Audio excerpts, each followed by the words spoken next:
Hello everyone, my name is Dr. Aditya Gupta. In this video, I wanted to talk about the importance of first and second year.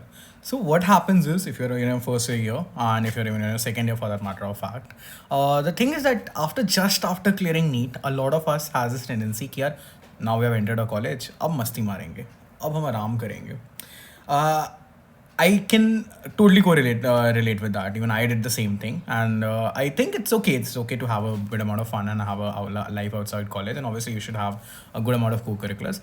Having said that, you should always realize, and you should never forget the fact it's your first and second year, which form quite literally the bedrock of your entire MBBS journey. I mean, your path in pharma is what your medicine is. If you've done your path in pharma brilliantly well, you don't need to do medicine actually, because that's your medicine is essentially covered by the pathology and the pharmacology. If your anatomy is strong, surgery and obs gynae are going to be a piece of cakewalk for you. If your biochemistry is strong, pediatrics is going to be easy because the tough topics of pediatrics, the metabolic and genetic disorders, are already covered in biochemistry.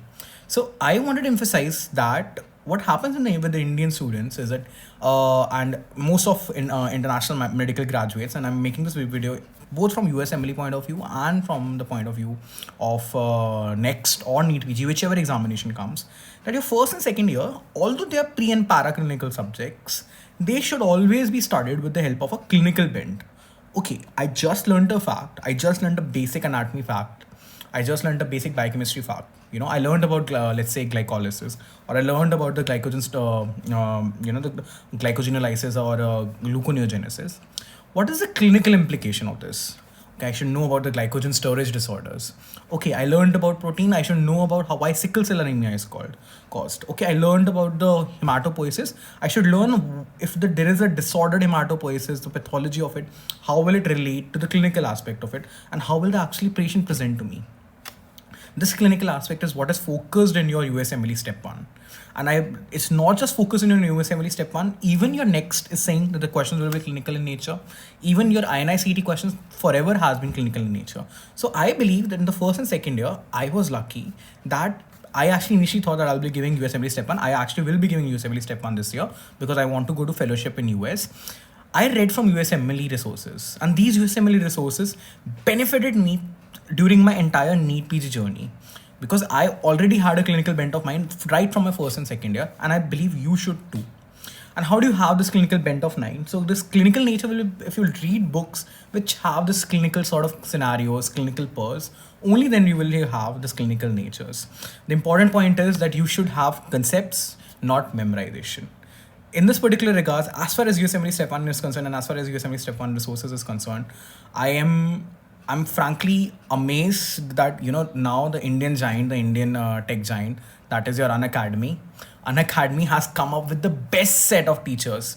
We, Dr. Stephen Doherty, have talked about in our previous videos that if you have to watch one video as far as behavioral sciences, as far as epidemiology, biostats is concerned, is Dr. Stephen Doherty. Dr. Najib is quite literally the Shah Rukh Khan of the medical world, and that has been roped in by Unacademy. Dr. Eric Nielsen, Dr. Carlo Raj, big names in pathology, again have been roped in by Unacademy. They have practically got together the best of the lot of teachers. And apart from that, obviously being a good online resource, they have comprehensive lessons, a good test series, more than 3,000 question Q bank, and basically making your USMLE Step 1 journey, irrespective of the fact whether you're preparing for next or you're preparing for USMLE Step 1, if you're looking for something to make your clinical understanding of the subject better, make your basic understanding of the subject better, this is a brilliant offer. Instead of normally USMLE Step 1 resources, if you take anyone Boza Beyond, Kaplan, for that matter of fact, they will be $1,000, they will be $2,000. It's right now being offered just for $249 for 1 year.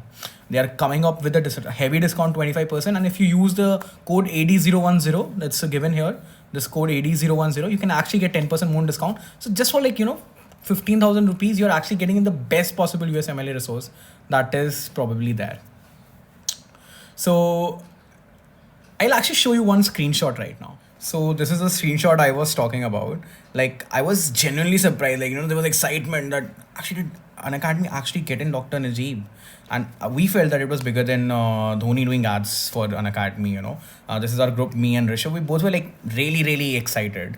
about this, an academy coming there. And now an academy, simply by the virtue of the fact that it has the best teachers possible, it has a really low starting point at just $250, and you can even get a 10% discount using the code AD010. Is probably now the best resource for USMLE Step 1 that is concerned. Let me come directly to the most important part. What are the resources? What are the clinical resources that you should keep in mind, irrespective of whatever book you're reading? Be it, an Indian textbook, let's say you're reading G.K. Pal for physiology. Let's assume you're reading A.K. Jain for physiology. Let's assume you're reading, for biochemistry, you're reading Satyanarayan or Vasudevan. There's certain books that will improve your clinical understanding, have certain clinical scenario-based questions that you should always keep in your mind. And irrespective of the exam you prepare for, you should always keep them in mind. And PDF रख लो यार अपने पास. PDF ही रख लोगे, थोड़ा बहुत ऊपर से भी देखते रहोगे ना, तुम्हारी लाइफ बहुत आसान हो जाएगी. तो I'll start with the beginning. I'll start with biochem and physiology. तो फिजियोलॉजी में अगर तुम एक नोट फॉर्म में कुछ चाहिए तो BRS फिजियोलॉजी बहुत अच्छी है. Seriously, BRS physiology is an amazing book. Video lectures obviously doctor Najeeb के बेटर से बेटर कोई हो ही नहीं सकते. I mean, there's no doubt about that. As far as biochem is concerned, I always keep on emphasizing how amazing book Lippincott is. Apart from that, both for physiology and biochemistry, I have told this in my previous videos as well. Case files करके एक case files करके एक book आती है, ठीक है. इसका PDF रख लो, PDF डाउनलोड करके ना कभी भी कोई टॉपिक पढ़ा ना, देख लो कि इसका क्लिनिकल प्रेजेंटेशन कैसा होता है. This will improve your understanding, this will improve your memorisation, and this will make biochemistry and physiology really really interesting for you. Apart from that, obviously videos doctor Najeeb की videos अच्छी हैं. Pathology के लिए गोल्जन रख सकते हो, BRS पैथोलॉजी रख सकते हो if you are preparing for USMLE step 1. Having said that, Robbins is the go to resource. और कुछ नहीं करना है. इसके बाद डॉक्टर कार्लो राज की वीडियोज़ बहुत अच्छी हैं, डॉक्टर हुसैन सतर की वीडियोज़ बहुत अच्छी हैं. You can consider that. अगर क्लिनिकल अंडरस्टैंडिंग करनी है, फिर से कुछ करना है, तुम्हें पता है कि रॉबिन्स के MCQs आते हैं, रॉबिन्स के खुद के MCQs आते हैं कॉल्ड रिव्यू ऑफ पैथोलॉजी करके, उसको कंसिडर कर लेना, ठीक है. बायोस्टैट्स में I have made one video just like a week back telling you that अगर कुछ करना है तो प्लीज डॉक्टर स्टीवन डॉर्थी की वीडियोस देख लो. Again he is here. And high yield biostats book पढ़ लेना. As far as microbiology is concerned, there's a book called as Levinson. I'll be making a very separate video on microbiology ahead. Same for pharmacology. I'll be making a video on how to study pharmacology and the best resources for pharmacology in the upcoming week. And most importantly, हर चीज़ के साथ अगर तुम if you want to prepare कि अभी मेरे को prepare करना है, मेरे को एक रिसोर्स अपने अभी नोट्स अपने अभी चाहिए, सब कुछ ना फर्स्ट एड में डालते रहो. फर्स्ट एड के बारे में मैंने पहले भी बहुत बताया है. Again a good USMLE resource, helpful for NEET PG next और whichever exam that you are going to give. Anatomy में न्यूरो एनाटमी में BRS high neuro anatomy and BRS anatomy can be good resources.